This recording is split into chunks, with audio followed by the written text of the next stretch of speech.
Plus nous nous élevons, plus nous paraissons petits à ceux qui ne savent pas voler, nous dit Nietzsche. Schopenhauer lui rétorquera de manière posthume qu'effectivement, les aigles ne volent pas avec les pigeons. Quel est le lien avec la prise de recul? L'élévation ou tendre à devenir aigle est ce à quoi l'humain peut aspirer. Mais qu'à la condition préalable d'une prise de recul intelligente. Mais visiblement, certains se demandent encore si la prise de recul est nécessaire à l'avancement. La réponse est évidente et communément acceptée. Oui, l'élévation, c'est la meilleure manière d'avancer, certes, mais on peut très bien imaginer sous différents angles. On peut avancer dans sa vie, même si c'est passivement, on peut avancer vers ses objectifs, on peut avancer droit dans le mur. Le verbe « avancer » obéit aux règles de la subjectivité de son contexte. Rien que pour réfléchir sur le fait d'avancer, il faut prendre un certain recul. Alors, pour l'action en elle-même, la question ne se pose même plus. La prise de recul n'est guère plus précise. Il y a une dimension psychique. C'est le fait d'imaginer les choses sous un angle différent. Il y a une dimension également physique, littéralement reculer, voire prendre l'élan pour avancer. Il y aura également la dimension sociologique, philosophique, psychologique, une multitude d'axes d'études. Quelle est la solution pour étudier ce problème et pour dégager une transversalité?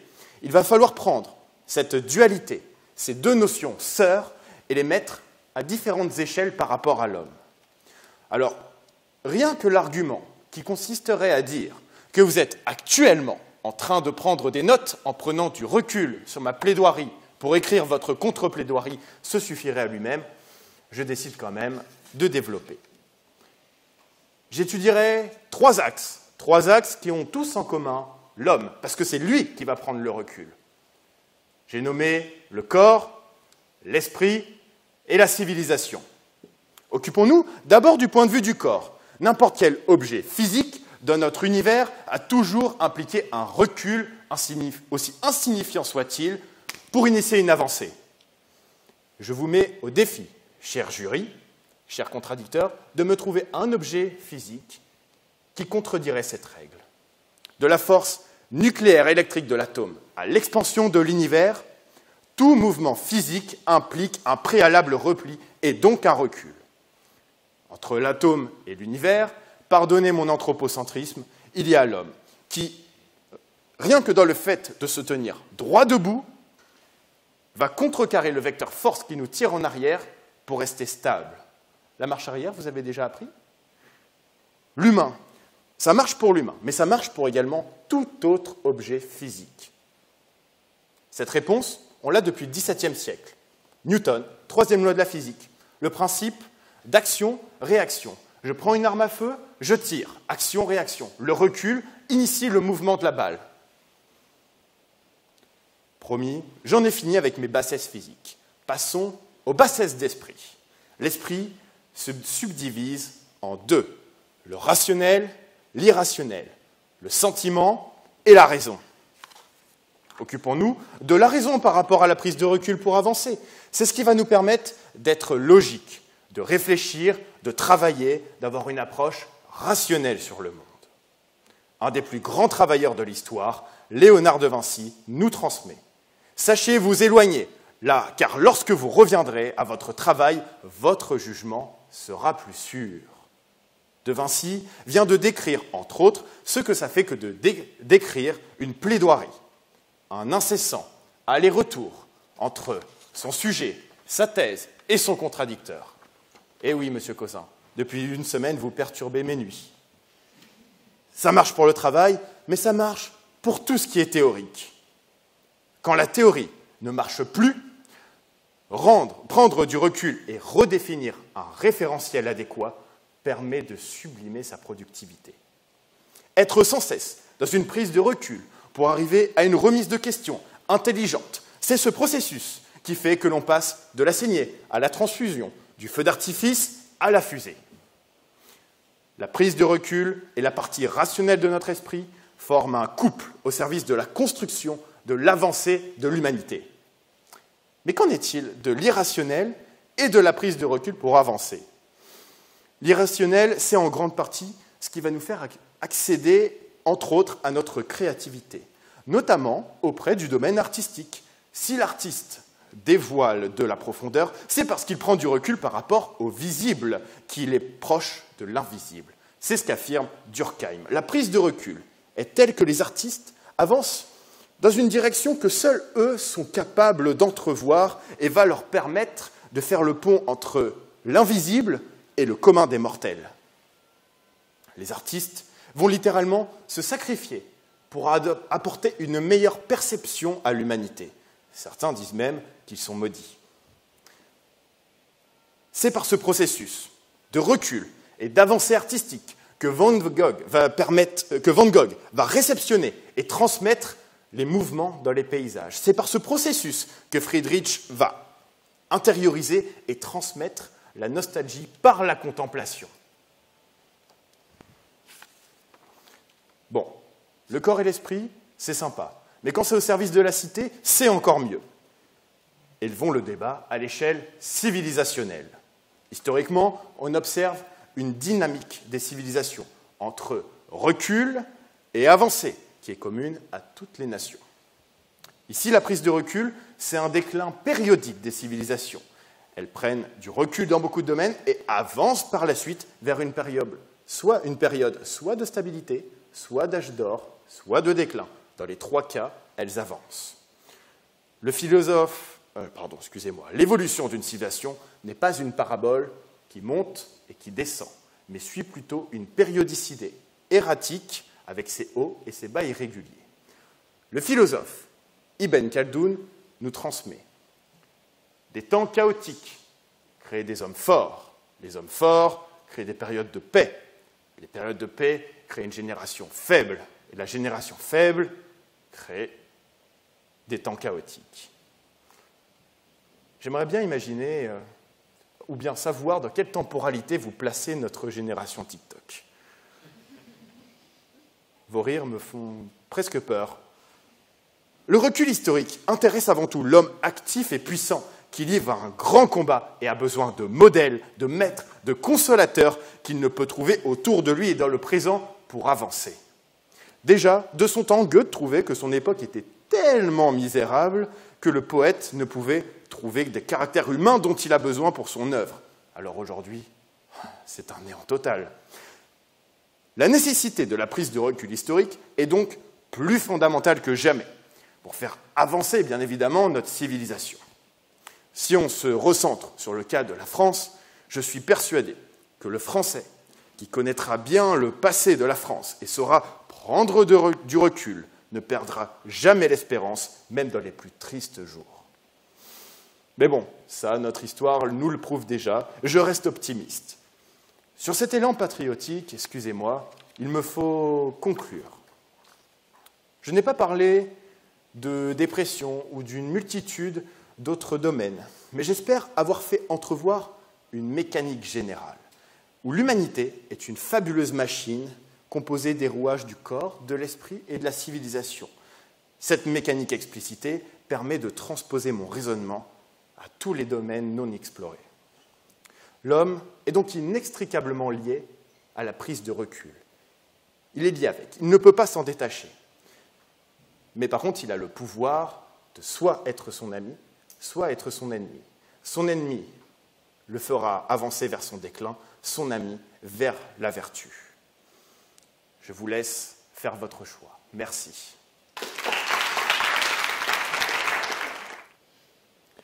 Cher jury, cher public et chers contradicteurs, prendre du recul permet-il d'avancer? Waouh! Lorsque j'ai lu cette problématique, je ne pus m'empêcher de saisir la première feuille que j'avais sous la main et de commencer à me creuser l'esprit. Et j'ai écrit, encore écrit, sans me retourner et sans prendre de recul sur ma thèse. Et nous sommes le jeudi 9 mars 2023. Il est actuellement 14h59 et me voici prêt à présenter ma plaidoirie devant vous, public, jury et contradicteurs. Mais les termes que sont prendre du recul et avancer ne relèvent-ils pas du paradoxe car selon l'Académie française, le verbe avancer signifie faire progresser, rapprocher de son terme. Et l'expression prendre du recul signifie le fait de se donner le temps de la réflexion pour considérer plus sereinement une situation. Et de quelle situation parle-t-on? Celle où j'ai passé 9 heures avec cette fille lors du premier rendez-vous, en lui disant « je t'aime », sans prendre de recul, m'ayant permis d'avancer dans ma relation avec elle, en me retrouvant dans ses bras quand on se voit aujourd'hui? Évidemment que oui, mais pas que. Est-ce qu'au final, considérer une situation en l'analysant permet de progresser jusqu'au but que nous nous sommes fixés? La réponse est non. De ce fait, nous verrons premièrement que la nature humaine fait que nous ne pouvons pas prendre de recul. Dans un deuxième temps, je vous propose de voir que quoi qu'il arrive, nous ne devons pas prendre de recul pour avancer. Dois-je vous rappeler l'essence même de l'homme avec un grand H? Dois-je vous rappeler ce qui nous caractérise avec les canidés, les félins, les volatiles et j'en passe? Nous sommes des animaux. Nous sommes tous des animaux, avec des caractéristiques différentes, certes, mais nous n'en restons pas moins des animaux. Et en tant qu'animaux, il n'est pas dans notre nature de prendre de recul face à quelque chose que nous avons tous ici dans cette salle, l'instinct de survie. Par définition, l'instinct de survie réagit lorsqu'une situation intense de peur ou de stress se présente à nous. Vous souhaitez traverser un passage piéton sans regarder si des voitures arrivent. Déjà, quelle drôle d'idée. Vous n'entendez pas si une voiture arrive car vous avez un dispositif d'écoute intra-auriculaire, propageant une onde sonore, aussi appelée écouteur. Une voiture arrive, n'a pas le temps de freiner, et vous la voyez foncer sur vous. Vous faites quoi? Vous prenez réellement le temps de la réflexion, de savoir si je dois me décaler ou si je peux arrêter cette voiture comme si j'avais la force de Hulk? Il est évident que vous allez vous décaler sans prendre de recul plutôt que de rester planté en plein milieu de la route et finir écrasé par le véhicule. Même dans une situation où vous faites face à votre plus grande phobie, que ce soit l'acrophobie, que ce soit la thalassophobie, que ce soit l'arachnophobie, mon Dieu, vous prenez réellement du recul à l'instant présent, où vous commencez à stresser, à mettre tous les mécanismes physiologiques liés au stress et à la peur en fonction afin de vous protéger au maximum. Comprenez que l'instinct de survie est quelque chose d'inscrit en nous de nature. D'ailleurs, des études scientifiques ont démontré que des gènes étaient liés à notre instinct de survie. Et d'ailleurs, ces gènes sont dans tous les êtres animaliers. Alors, si l'instinct de survie permet d'avancer sans prendre de recul, avancer se fait aussi par des expériences, et cela commence dès l'enfance. Parlons de Rousseau, enfin, précisons, Jean-Jacques Rousseau. Grand homme de la littérature française qui a écrit l'Émile ou de l'éducation, fondement de la philosophie de l'éducation de Jean-Jacques Rousseau. Et on y retrouve ce concept d'éducation négative sur lequel je me suis focalisé pour cette plaidoirie. Ce principe d'éducation négative peut être vu dans un premier temps comme une anti-éducation, puisque le parent, appelé ici le gouverneur, doit veiller à la liberté de son enfant et à son développement sans ne lui donner d'ordre. Le but de cette éducation, ou anti-éducation, encore certains me diront encore une fois, est de laisser l'enfant grandir par ses propres expériences. Bien qu'il faut le conduire par des leçons de choses et d'exercices pratiques, nous dira Rousseau, ces expériences sont essentielles. Oui, elles sont essentielles à son bon développement. Prenez un enfant qui ne connaît pas l'existence du feu. Allez-y, n'importe lequel qui ne connaît pas l'existence du feu. Mettez-le devant un feu. Il découvrira quelque chose qu'il ne connaît pas, inéluctablement. Il voudra y toucher. Dites-lui de ne pas y toucher. Est-ce qu'il vous écoutera réellement parce que vous lui dites « Non, petit, ne touche pas ce feu ». Il vous écoutera? La pensée ne saurait aller au-delà du postulat, selon lequel tout ce qui réussit est vrai et tout ce qui échoue est faux. Cette citation de Carnap, qui est le père des théories de l'action, datant de 1929, prolonge la pensée de Rousseau en lien avec l'éducation négative. On aura beau nous apprendre une théorie ou nous donner une information, il faudra passer par l'expérience pour valider ce que notre locuteur nous dit. Cela permet d'avancer sans prendre de recul. Alors oui, cet enfant touchera un peu ce feu et il se brûlera le bout des doigts. Oh, pauvre petit chou. Mais il le saura pour la prochaine fois et aura alors avancé dans ses expériences. Nous avons parlé de science et de philosophie dans cette première partie. Et si nous allions vers davantage de légèreté dans cette seconde partie, en commençant avec la Seconde Guerre mondiale. Si nous revenons en 1939, la Seconde Guerre mondiale est déclarée. Les Allemands percent les défenses françaises.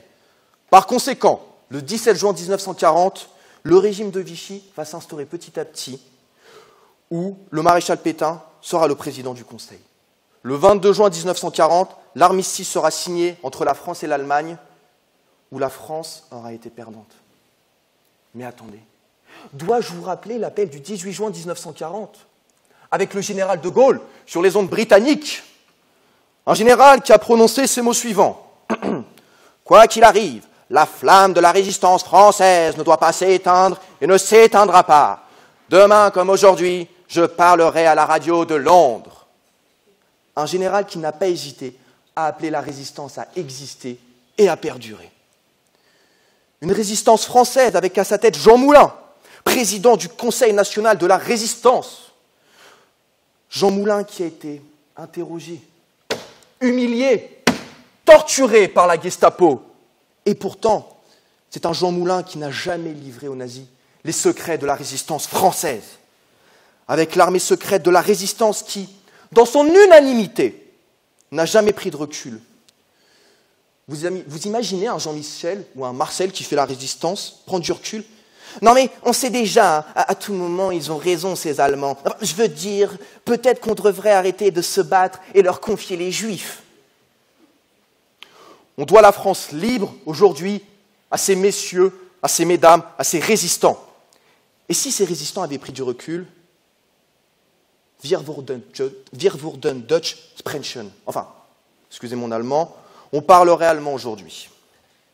Mais aujourd'hui, nous faisons encore face à des situations où nous devons avancer sans prendre de recul. Alors, le sujet que je vais aborder sera dur à entendre pour certaines personnes. Mais ces situations où nous devons avancer sont celles d'agression. Au-delà du fait qu'une agression, quel que soit son genre, déclenche notre instinct de survie, il y a des situations où nous ne sommes pas victimes, mais témoins de cet acte.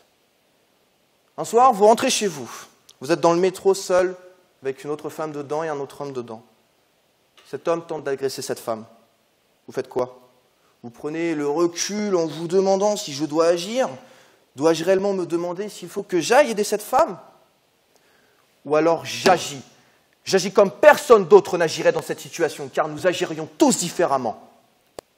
D'un appel aux forces de l'ordre, jusqu'à intervenir nous-mêmes par la force. Nous agissons.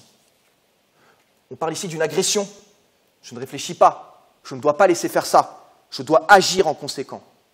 Après tout, vous pouvez ne pas agir aussi et laisser faire, mais ce sera non seulement votre culpabilité qui vous rongera pendant une longue période, si ce n'est toute votre vie, mais la vie de cette femme qui aura pris le métro, qui ne demandait rien à personne, et qui par cette agression aura des séquelles sur une longue période, si ce n'est à vie.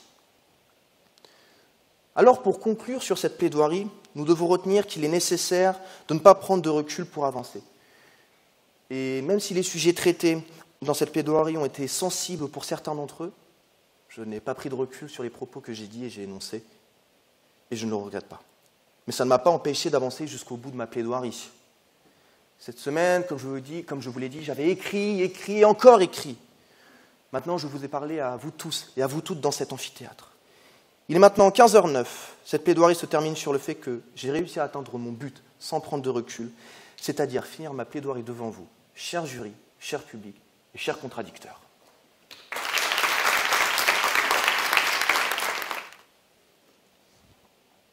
Chers contradicteurs, merci pour cette plaidoirie. Vous dressez une citadelle argumentative qui, par la présence de plans de construction, contredit votre propre dire. J'ai donc décidé de faire un siège et j'ai quelques remarques à faire. Vous nous évoquiez l'instinct. Effectivement, l'instinct pourrait presque contredire ma thèse. Il y a deux aspects à étudier de l'instinct. L'instinct, c'est d'abord les connaissances héritées que l'on va avoir. C'est ce qui fait que nous avons ce fameux instinct de survie. En réalité, la prise de recul est d'autant plus belle c'est que la prise de recul vient de l'évolution. C'est les générations qui prennent du recul. Ce n'est pas vous en tant qu'individu, mais ce sont vos ancêtres. Il y a l'autre aspect de l'instinct. C'est celui qu'on va acquérir par l'expérience. Parce que je répète cette expérience, j'adopte un instinct. C'est par donc l'apprentissage que cet instinct va venir à nous. C'est ce qui s'appelle la théorie de l'empreinte. Cet instinct de survie, je reviens, c'est exactement celui qui fait que cette femme va pouvoir écarter la voiture. Ensuite, vous nous dites que vous n'avez pas pris recul sur votre plaidoirie, que vous venez sans feuilles. Que vois-je? De magnifiques feuilles, où une plaidoirie, sans doute avec une grande prise de recul, a dû être écrite. Bon, il y a une prise de recul étymologique, on cite l'Académie française, une prise de recul philosophique, on cite Rousseau, une prise de recul éducative, une prise de recul historique. Bon, je pense qu'il est temps de laisser notre jury prendre du recul sur nos deux plaidoiries pour décider qui de nous deux avancera en demi-finale. Merci.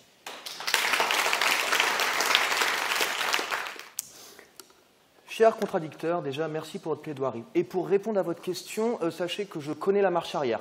Pédale d'embrayage, R, tut, tut. Donc oui, je connais la marche arrière, bien évidemment. Pour ce qui est de l'instinct, je parle évidemment de l'instinct de survie, qui est quelque chose que nous avons tous en nous, même dès notre naissance. Et d'ailleurs, c'est ce que des études scientifiques ont démontré aussi, que l'instinct de survie se fait dès la naissance. Puis, vous dites que, justement, il y a un apprentissage qui se fait par les expériences. Merci de rejoindre ma thèse avec, justement, Jean-Jacques Rousseau, comme je vous l'ai dit, qui parle de l'éducation négative, où, justement, l'apprentissage se fait par les expériences. Merci de me rejoindre.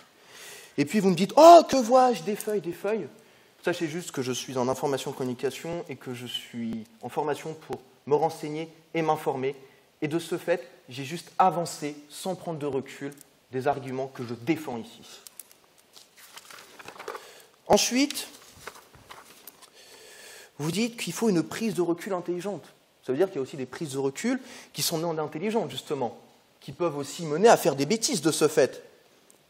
Puis vous dites aussi qu'une prise de recul se fait par la réflexion. Mais sauf qu'à trop réfléchir, le trop de réflexion est justement un des symptômes de la procrastination. Vous allez me dire pourquoi? Mais vous inquiétez pas, j'ai la réponse. Tout simplement parce que des études scientifiques ont aussi démontré que le cerveau préfère la simplicité à la complexité. Et à partir du moment où on est dans un exercice qui est trop dur pour notre cerveau, il voudra se tourner vers quelque chose de plus simple à faire pour lui. Vous avez parlé de génération TikTok tout à l'heure. À votre avis, pourquoi justement TikTok fonctionne autant? C'est du fait de sa simplicité et du fait que par sa simplicité, le cerveau va nous donner des shots de dopamine aussi, liés à cette simplicité, du fait qu'on aura réussi à faire quelque chose. Et de par sa complexité, le cerveau va se dire « Oh, c'est trop dur pour arriver à ce que je veux faire ». Et de ce fait, ça sera beaucoup plus long pour avoir ce shot de dopamine. Donc vous voyez, à trop réfléchir, on procrastine aussi. Et puis, je finirai sur le fait que vous avez parlé de physique tout à l'heure. J'en suis fort aise, sachez-le, j'ai moi-même un baccalauréat général, spécialité physique-chimie. J'en suis fort aise d'entendre que vous m'apprenez d'ailleurs que des objets reculent. Sauf que, à aucun moment dans la science, il a été dit que les objets reculent. Les objets avancent ou ont une accélération. Même si c'est juste une marche arrière où je fais tu, ça reste quand même une accélération. Ce sera tout pour moi.